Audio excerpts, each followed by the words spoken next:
যেকোনো উপায়ে ইউক্রেন লক্ষ্য অর্জন করবে রাশিয়া, বললেন পুতিন। এছাড়া খার্কিভ, সুমি, ডিনিপ্রোপেটোভস্ক ও মাইকোলাইভ সংলগ্ন কিছু এলাকাতেও রুশ বাহিনীর উপস্থিতি রয়েছে।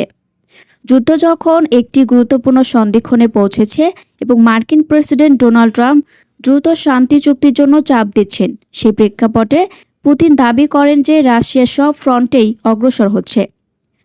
তবে রাশিয়ার প্রতিরক্ষামন্ত্রী আন্দ্রেই বেলোসদ স্বীকার করেছেন, ইউক্রেনীয় বাহিনী উত্তর পূর্বাঞ্চলের শহর কুপিয়ানস্ক পুনর্দখলের চেষ্টা চালাচ্ছে, যদিও তার মতে এই প্রচেষ্টা সফল হচ্ছে না। অপরদিকে ইউক্রেন দাবি করেছে তারা শহরটি প্রায় 90% নিয়ন্ত্রণে নিয়েছে। ইউরোপ প্রসঙ্গে পুতিন বলেন, ইউরোপীয় জনগণকে রাশিয়ার সঙ্গে যুদ্ধের ভয় দেখানো হচ্ছে এবং এ বিষয়ে ইউরোপের নেতাদের বিরুদ্ধে তিনি ইচ্ছাকৃতভাবে ভীতি ছড়ানোর অভিযোগ তোলেন।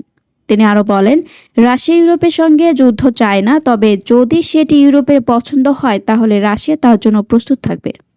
তাহলে রাশিয়ার সামরিক উপায়ই তার লক্ষ্য অর্জনে এগোবে।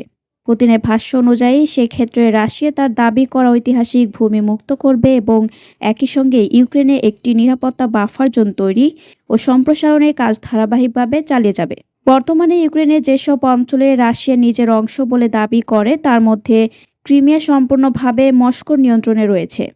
পাশাপাশি ডনবাস অঞ্চলের প্রায় 90% ও খেরসন ও জাবোরিঝিয়া অঞ্চলের প্রায় 75% এলাকা রাশিয়া দখলে আছে।